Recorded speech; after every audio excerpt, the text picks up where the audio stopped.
Itlog. Wala na katapusan yung itlog na yan. Talagang egg is life talaga. Siguro naman, alam naman na talaga natin yan. Na pagdating talaga sa itlog, babae, lalaki, nangingitlog, pakakainin ng pampaitlog. Ah, hindi healthy, di ba? So, nasa inyo naman po yan. Mas maganda rin naman talaga kapag organic talaga yung mga itlog. Kaso hindi mo naman na masasabi talagang organic eh. Dahil brown egg, organic na hindi. Kasi talagang pinapakain pa rin talaga sila ng mga feeds eh.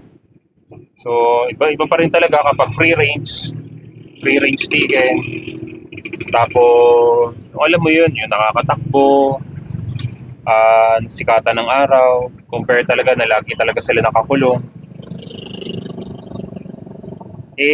Kesa naman mag high carbs ka, kesa naman kumain ka ng tinapay, kesa naman kumain ka ng kain ng prutas at gulay na nabibili sa palengke na sawang-sawa sa mga spray, tatsagain ko na lang kahit itlog. Tatsagain ko na lang siya. Pero kung magre-react po sa inyo yung itlog, mag-focus ka na lamang sa karne. Pagdating naman sa karne, highly recommended ko talaga, beef talaga, baka talaga. Highly recommended ko talaga yan, baka.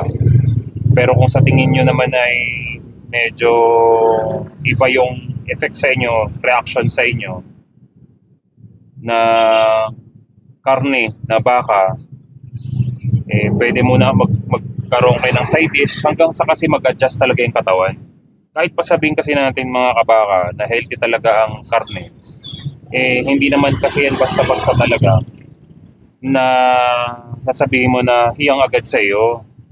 Nasa DNA daw pagkain ng karne sapagkat ang immune system talaga natin magre-react. Kung mapapanood nyo yung mga videos ko, magre-react talaga yung immune system natin, magre-react talaga yung sistema ng katawan natin sapagkat di talaga tayo sanay kumain ng karne.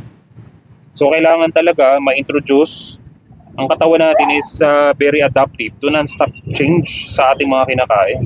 Mag-a-adapt talaga siya depende sa kakainin natin at kahit chemical pa yan, kahit too much mga ingredients na hindi naman talaga healthy, i-adapt talaga natin ang katawan niya.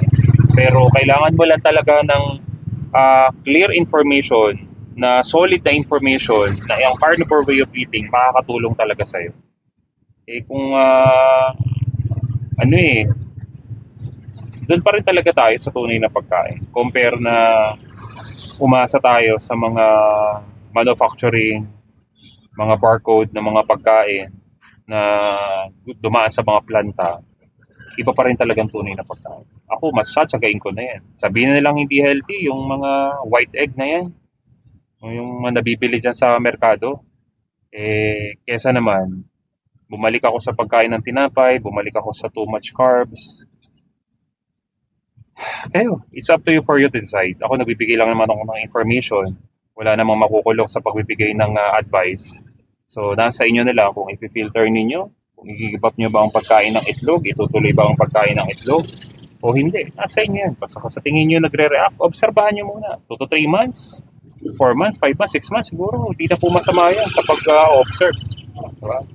Pero, hindi mo malalaman talaga na okay siya hanggat hindi mo ifo-focus yung sarili mo na yun lang yung kinakain. Pero kapag marami mga kasabay, may hirapan tayong i-identify kung saan nag-react ang katawan mo kapag hindi mo siya sinubukan na i-focus lang muna yung sarili mo doon sa ganong klase ng pagkain. That's why may coaching po tayo. Mahirapan kayo, maniwala kayo. Huwag nyo nang panghinayangan yung pera kesa do it your own. Pag nakaramdam ka ng pagbabago, ayaw ka na. Hindi ka rin magiging matagumpay.